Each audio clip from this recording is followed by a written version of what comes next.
Most welcome to my channel. स्वागत है सभी का, सारे बच्चों का। आज की बेहतरीन क्लास और आज की क्लास में आपको होमोफोन्स मिलेंगे, कंफ्यूजिंग वर्ड्स जो बहुत ही इम्पोर्टेंट होते हैं इंटरमीडिएट एग्जामिनेशन के लिए। तो चलिए चैनल को सब्सक्राइब कर लीजिए, क्लास को लाइक कर दीजिए और चलते हैं आगे।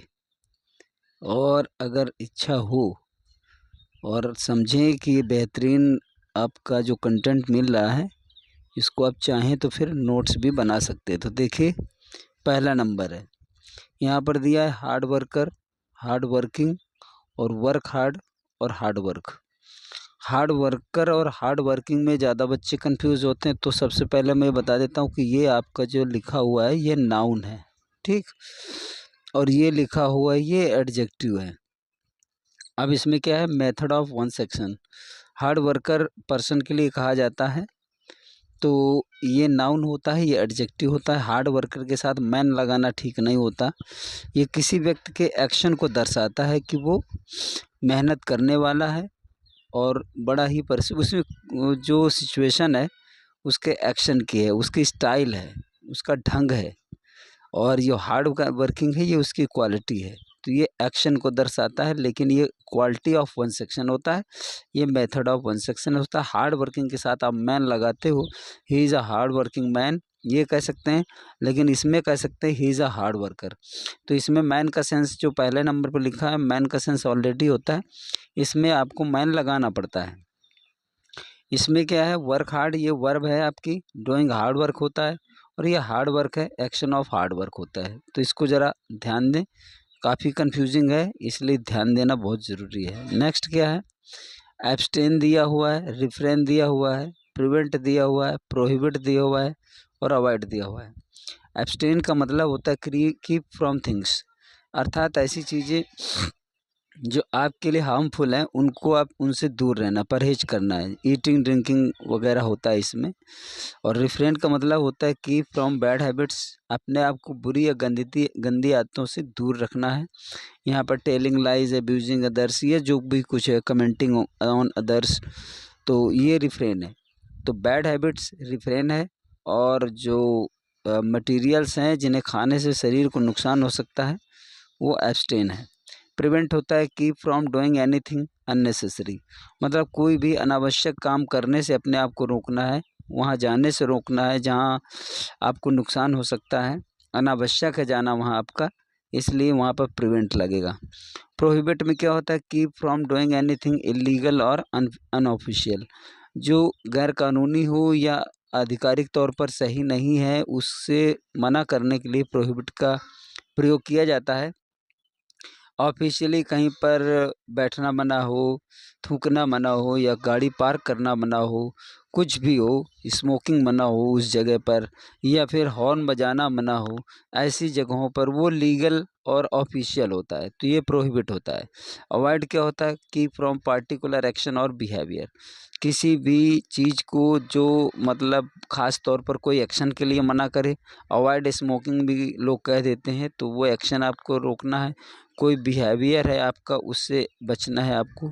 तो यहाँ पर ये दिए हुए एक्शन जो दिया हुआ है, यहाँ पर इसके साथ कोई प्रिपोजिशन नहीं आता, बाकी इन चारों के साथ फ्रॉम का प्रयोग किया जाता है। थोड़ा सा जल्दी इसलिए रहेगा क्योंकि वीडियो बड़ा ना हो जाए, इसलिए आपको ध्यान देना है। वैसे एक्सप्लेनेशन सबका लिखा हुआ है, कोई कन्फ्यूज़न हो तो ज़रूर कमेंट करें। फिर इसके बाद है फिजिक्स, और ये फिजिक और ये फिजिक और ये फिजिकल। ये फिजिक्स क्या है, अ ब्रांच ऑफ साइंस है, study of matter, energy etcetera and relation between them.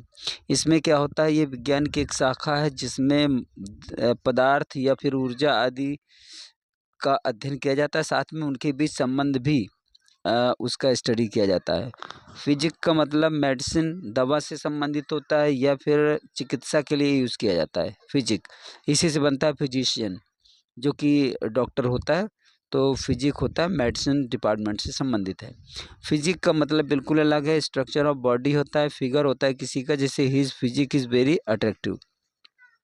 Physical का मतलब होता है, देखिए फिजिशियन अलग है, फिजिकल अलग है। पर्टेनिंग टू फिजिक्स, ये भौतिक शास्त्र से भी संबंधित हो सकता है, और साथ में बॉडी, जैसे हिज फिजिकल स्टेमिना, तो फिजिकल का मतलब मटेरियल से रिलेट करता है, फिजिकल का मतलब फिजिक्स या फिर बॉडी से संबंधित रहता है यहाँ पे। तो फिजिक्स, फिजिक और फिजिकल। इसके बाद है आपका कंटिन्यूअस और कंटिन्यूअल। दोनों का मतलब ही होता है लगातार, लेकिन ये विदाउट ब्रेक होता है। कोई चीज़ बराबर चल रही है बिना ब्रेक के तो कंटिन्यूअस बोला जाता है, और कोई चीज़ बराबर चल रही है लेकिन बीच में रुक रुक करके हो रही है तो उसको कंटिन्यूअल बोला जाता है। जैसे the continuous rain will damage the crop, लगातार बारिश फसल को नष्ट कर देगी। और जैसे continual rain will be beneficial for the crop, यानी रुक रुक करके बारिश हो रही है, समय समय पर हो रही है, तो फिर वो फसल के लिए बेनिफिशियल रहेगी, लाभदायक रहेगी। तो ये मैं ब्रेक करके कोई चीज़ टाइम टाइम पर हो रही है लेकिन लगातार उसका लाभ मिल रहा है तो कंटिन्यूअल होता है। और कोई चीज़ बराबर हो ही रही है तो किसी चीज़ का बराबर होना यानी कि वो फिर अनलिमिटेड हो जाता है, इसलिए वो कंटिन्यूअस, यानी उसमें फिर वो ये थोड़ा जो पहला नंबर दिया हुआ है इसका सेंस अपोजिट होता है और ये सेंस थोड़ा पॉजिटिव होता है। तो ये गुड सेंस में नहीं होता पहला वाला, और ये गुड सेंस में होता है। इसके बाद लिखा है क्रेडिटेबल प्रेजवर्दी होता है, क्रेडिबल बिलीवेबल होता है, और क्रेडुलस सिंपल होता है। तो क्रेडिटेबल का मतलब जैसे कहते हैं कि तुम्हारी कोई क्रेडिट नहीं है, तो क्रेडिट नहीं का मतलब होता है जो एक डिग्निटी यानी प्रतिष्ठा से संबंधित है, यानी प्रशंसा उसकी होती है। क्रेडिबल विश्वसनीय होता है, यानी जिस पर विश्वास किया जा सके। क्रेडुलस का मतलब सिंपल भोला भाला होता है, आर्टलेस होता है, उसमें कोई चतुराई नहीं होती है, इसलिए उसको क्रेडुलस कहा जाता है, इनोसेंट होता है। फिर लिखा है कंसियस, कंसाइंस और कंसेंसस और कंसाइंसस। यहाँ पर बहुत ही कंफ्यूजिंग है, ज़रा ध्यान देना। कंसियस का मतलब होता है अवेयर, जो मतलब चेतनापूर्ण हो, सावधान हो, उसको कंसियस कहते हैं। बिल्कुल अलर्ट रहने वाले को कंसियस कहते हैं। कंसाइंस बिल्कुल अलग है, जिसका मतलब होता है इनर वॉइस, मतलब अंतर मन को, आंतरिक भावनाओं को कंसाइंस कह सकते हो। कंसेंसस का मतलब होता है जनरल एग्रीमेंट, ये एक सामान्य प्रस्ताव या सहमति से होता है। कंसेंसस का मतलब होता है ऑनेस्ट, सच्चा जो होता है, स्क्रप्लस, ट्रूथफुल या फिर पंक्चुअल व्यक्ति को कंसेंसस कहा जाता है। फिर लिखा हुआ है कॉप्स, डेड बॉडी होता है जो कि पर्सन से रिलेटेड है। किसी भी व्यक्ति की डेड बॉडी को कॉप्स कह सकते हो, मुर्दा। कॉप्स यहाँ पर भी पढ़ा जाएगा, लेकिन ये बॉडी ऑफ ट्रूप्स होता है, सेनाओं की टुकड़ी को कॉप्स कहा जाता है, लेकिन इसमें ई नहीं होता है। कार्कस माने होता है डेड बॉडी ऑफ एनिमल, यानी किसी जानवर की जो डेड बॉडी होती है उसको कार्कस कहा जाता है। तो कॉप्स और कार्कस। डोज और डोज, क्वांटिटी ऑफ मेडिसिन और एनीथिंग, किसी चीज़ की मात्रा को या दवा आदि की मात्रा को डोज कहा जाता है। मतलब a little quantity of medicine होती है जो उसको डोज कह सकते हैं। डोज माने ऊँघना होता है, धीरे धीरे सो जाने को डोज कहते हैं। और डोज माने होता है चकमा देना, धोखा देना, ब्लफ या चीट कह सकते हो उसको। इसके बाद है एक्सेप्शन, जिसको ऑब्जेक्शन कहते हैं, एक्सेप्शनल और एक्सेप्शनेबल। एक्सेप्शन का मतलब होता है अपवाद, जैसे कोई चीज़ नियम बने हैं और उसके विरोध में कोई एक ऐसी चीज़ आ जाए जो वो सेम हो लेकिन वो वहाँ पर फिट न बैठती हो, तो फिर वो अपवाद के रूप में लिया जाता है। एक्सेप्शंस टू रूल, यानी जहाँ नियम है वहीं अपवाद है, उसमें एक्सेप्शन बोला जाता है। एक्सेप्शनल का मतलब होता है रेयर या अनकॉमन, असाधारण को एक्सेप्शनल कहते हैं। जैसे he has an exceptional memory, जैसे उसकी जो स्मृति है बड़ी असाधारण है, यानी कि उम्मीद से बिल्कुल परे, एक्सेप्शनल बोला जाता है। एक्सेप्शनेबल का मतलब होता है ऑब्जेक्शनेबल, माने आपत्तिजनक, ऑब्नॉक्सियस बोला जाता है। ये डिस्प्यूट या कंट्रोवर्सी पर डिपेंड होता है। जैसे किसी को कोई भी बात कहो या आपत्तिजनक बात कह दो जो कि बिल्कुल विवाद का रूप ले ले या किसी झगड़े का रूप ले ले, उसको एक्सेप्शनेबल कहा जाता है। तो एक्सेप्शन हो गया, एक्सेप्शनल हो गया और एक्सेप्शनेबल हो गया। यहाँ पर एक्सप्लेनेशन दिया हुआ है, आप उसको पढ़ करके भी समझ रहे हैं। स्ट्रीम रेस्पेक्ट और एस्टीमेट कैलकुलेट और एस्टिमेशन ओपिनियन और जजमेंट होता है। स्टीम आदर या सम्मान को कहते हैं स्टीम, और एस्टीमेट का मतलब होता है कैलकुलेट, किसी चीज़ का गणना करना, जैसे कि इसका एस्टीमेट करो कितना बनेगा। और एस्टिमेशन का मतलब जैसे फला व्यक्ति के बारे में आपकी एस्टिमेशन क्या है, यानी राय क्या है, आप क्या जज करते हैं। तो यहाँ पर स्टीम, एस्टीमेट और एस्टिमेशन। लाइटनिंग और लाइटिंग। लाइटनिंग का मतलब है फ्लैश ऑफ लाइट, जैसे आकाश में बिजली चमकती है उसकी चमक को फ्लैश ऑफ लाइट में लाइटनिंग कहते हैं। इसमें देखिए स्पेलिंग का मैटर है, बहुत ध्यान देना पड़ेगा। इसमें लाइट के बाद में ई लगाकर NING लगाओ तो ये होता है मेक लाइट, यानी हल्का करना, रिड्यूस वेट, वजन कम करने को लाइटनिंग कहते हैं। ये लाइट से, लाइट माने हल्का होता है तो उसको लाइटन कर दिया, हल्का करना होगा, उसी को लाइटनिंग कहते हैं। तो वेट कम करने को लाइटनिंग कहते हैं। ये लाइटनिंग बिजली से, चमक से संबंधित है। और ये लाइटिंग लिखा हुआ, लाइटिंग का मतलब होता है अरेंजमेंट ऑफ लाइट्स, प्रकाश व्यवस्था। यहाँ की लाइटिंग जैसे सही नहीं है, तो यहाँ पर तीनों शब्द बहुत ही नज़दीक हैं, ध्यान से समझना पड़ेगा। इसके बाद है loud, loud noise, loudly, in a loud manner, allowed, Audible. Loud का मतलब होता है जोरदार आवाज़ से, आई हियर्ड ए लाउड नॉइज, तो ये पहला हो गया। लाउडली का मतलब होता है जोर से बोलना, ये एडवर्ब है, ये एडजेक्टिव था। तो इन अ लाउड मैनर, जैसे the teacher was speaking loudly, the children are making noise loudly, तो यहाँ लाउड मैनर दिखाता है, मतलब एक जोरदार आवाज़ के साथ। अलाउड का मतलब ये गुड सेंस में होता है, ऑडिबल होता है, इतना मतलब कि सुना जा सके।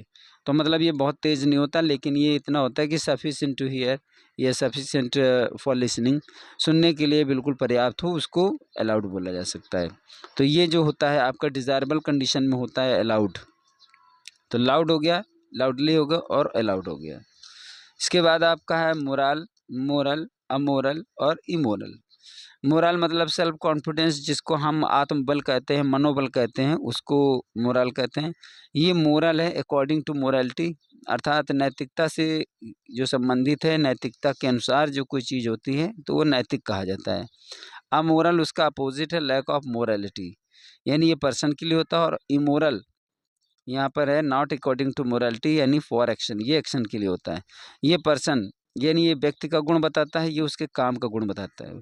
जब व्यक्ति के अंदर मोरालिटी नहीं है वो अमोरल होता है। और किसी के काम, कोई काम कर रहा है लेकिन वो बहुत ही अनैतिक काम है, इसलिए इमोरल हो गया, इमोरल वर्क्स ऐसे आ जाता है। और he is amoral, he is amoral का मतलब वो अनैतिक है, अर्थात उसमें नैतिक गुण नहीं है। तो ये पर्सन के लिए हो गया और ये एक्शन के लिए हो गया। रेज, रेज, रेज और रेज, ये रेज का मतलब इंक्रीज होता है, किसी चीज़ को ऊपर उठाना या बढ़ाना। ये रेज का मतलब होता है वाइप आउट या पुल डाउन, मतलब किसी चीज़ को गिरा देना, साफ कर देना, ख़त्म कर देना, डिस्ट्रॉय कर देना। और रेज का मतलब एंगर यानी रैथ, फरी, क्रोध, ये क्रोध होता है। और रेज का मतलब द पथ ऑफ लाइट या सन रेज होता है, सूरज की किरणें या उनका मार्ग आप कह सकते हो, प्रकाश का मार्ग मतलब रेज हो सकता है। इसके बाद आपका है शोर, शोर, शोर, शोर, श्योर, श्वेर। अब देखिए शोर यहाँ पर लिखा है कोस्ट ऑफ द सी, समुद्र के किनारे को शोर कह सकते हो, कहा भी जाता है। शोर यहाँ कभी राइज अप या फ्लाई, ऊपर उठने को या उड़ने को, पक्षियों के लिए भी इसको शोर कर, the birds were soaring high.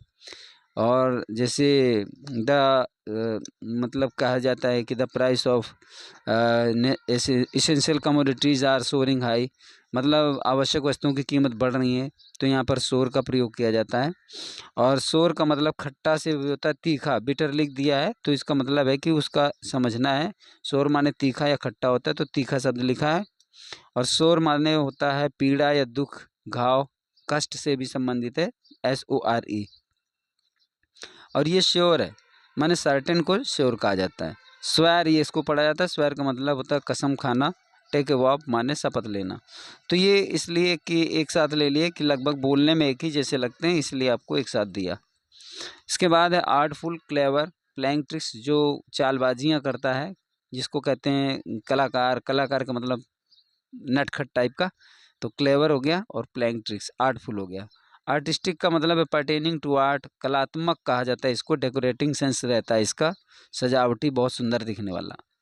कोई भी एक्शन जिसका बहुत ही आर्टिस्टिक, कलात्मक ढंग हो, उसको आर्टिस्टिक कहते हैं।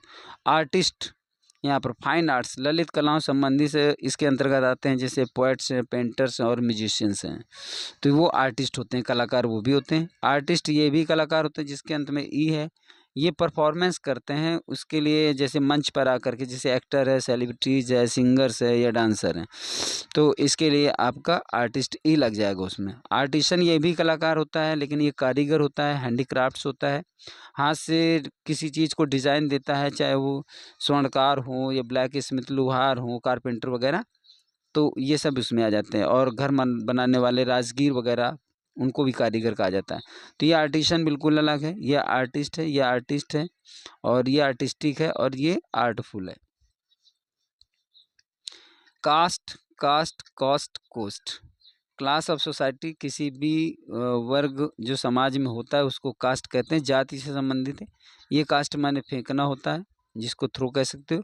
ये कॉस्ट माने प्राइस होता है, और ये कोस्ट लिखा हुआ है, सी शोर, समुद्र तट के को कोस्ट कहते हैं, कोस्टल एरियाज जो होते हैं। फिर यहाँ पर लिखा हुआ डिसेंट, राइट और स्टेबल। जो सुपीरियर होता है, सुपीरियर क्वालिटी रखने वाले को सच्चा और सही और उचित कह देते हैं। डिसेंट माने बढ़िया होता है, श्रेष्ठ होता है। जो एंटोनिम ऑफ मीन, मीन माने तुच्छ होता है, घटिया होता है, और ये श्रेष्ठ होता है। तो ये एंटोनिम, मीन का एंटोनिम है। ये डिसेंट है, कमिंग डाउन, नीचे आने को डिसेंट कहते हैं। हालांकि ये एडजेक्टिव है यहाँ पे। ये डिसेंट माने ढलान होती है, नाउन है सॉरी, और इसकी वर्ब होती है डिसेंड। और ये है एंटोनिम आपका एसेंट का, जो एसेंड होता है, एसेंड माने ऊपर चढ़ना होता है। तो ये पहला वाला डिसेंट मीन का एंटोनिम है, ये दूसरा वाला डिसेंट एसेंट का एंटोनिम है। और ये डिसेंट, डिसेंट माने होता है डिसएग्रीमेंट, डिसएग्रीमेंट का मतलब होता है असहमति। जो कंसेंट का एंटोनिम है, कंसेंट माने होता है सहमति। तो यहाँ देखिए बहुत ज़्यादा आपको इनको प्रैक्टिस करनी पड़ेगी, तभी दिमाग में ये रहेंगे, लेकिन है बहुत ज़बरदस्त। इसके बाद है इमिनेंट, इमिनेंट और इमानेंट। इमिनेंट माने होता है फेमस, वेल नोन, रिनाउंड होता है, प्रसिद्ध होता है। इमिनेंट ई बनता है। IMMINENT का मतलब होता है इम्पेंडिंग माने आने वाला, फोर कमिंग मतलब जो आगे आ रहा हो उसको इमिनेंट कहते हैं, शीघ्र आने वाले को इमिनेंट कहते हैं। जो कोई भी घटना हो, खतरा हो, किसी भी तरह का हो, उसको इमिनेंट, दूसरा नंबर। तीसरा नंबर है आपका इमानेंट। इमिनेंट का मतलब होता है कंटिन्यूअस होता है, निरंतर जो बना रहे, एवरीवेयर, जो हर जगह व्याप्त हो। जैसे divine force, divine power is immanent, अर्थात दैवी शक्ति हर जगह व्याप्त है, स्टेबल है, स्थायी है और लगातार है। तो इमानेंट अलग सेंस रखता है। 20 नंबर है इमर्ज यानी कम आउट, मर्ज यानी कन्वर्ज। इमर्ज माने एब्जॉर्ब इन, मतलब इमर्ज का मतलब होता है जैसे कोई चीज़ कहीं से निकल कर आती हो। The Ganga emerges from the Himalayas, come out, बाहर निकलने को इमर्ज कहते हैं। मर्ज का मतलब कहते हैं जब दो चीज़ें आपस में कन्वर्ज हो जाती हैं यानी मिल जाती हैं। मिक्सिंग अप यानी मिक्स हो जाती है, जिसको विलय कहते हैं। दो कंपनियां मिल जाएं, दो बैंक मिल जाए एक साथ, तो उनको उसको मर्ज कहते हैं। इमर्ज का मतलब होता है किसी काम में डूब जाना, तल्लीन हो जाना, बिल्कुल इंगेज्ड हो जाना, खो जाना किसी काम में, एब्जॉर्बिन होता है। तो यहाँ पर आपका मर्ज, इमर्ज और मर्ज और इमर्ज। चलिए अब आपका ये थैंक यू, बहुत बहुत धन्यवाद। और मैंने थोड़ा स्पीड में इसलिए लिया है क्योंकि टाइम ज़्यादा आपका वेस्ट ना हो। दूसरा, आप नोट्स भी बना सकते हैं। वीडियो को लाइक ज़रूर कर दिया होगा, नहीं किया होगा तो कर दें, और चैनल को सब्सक्राइब कर दें अगर आप नए हैं तो। और इसके बाद मिलते हैं फिर ऐसे ही एक इम्पोर्टेंट वीडियो के साथ। तब तक आपको बहुत बहुत शुभकामनाएं।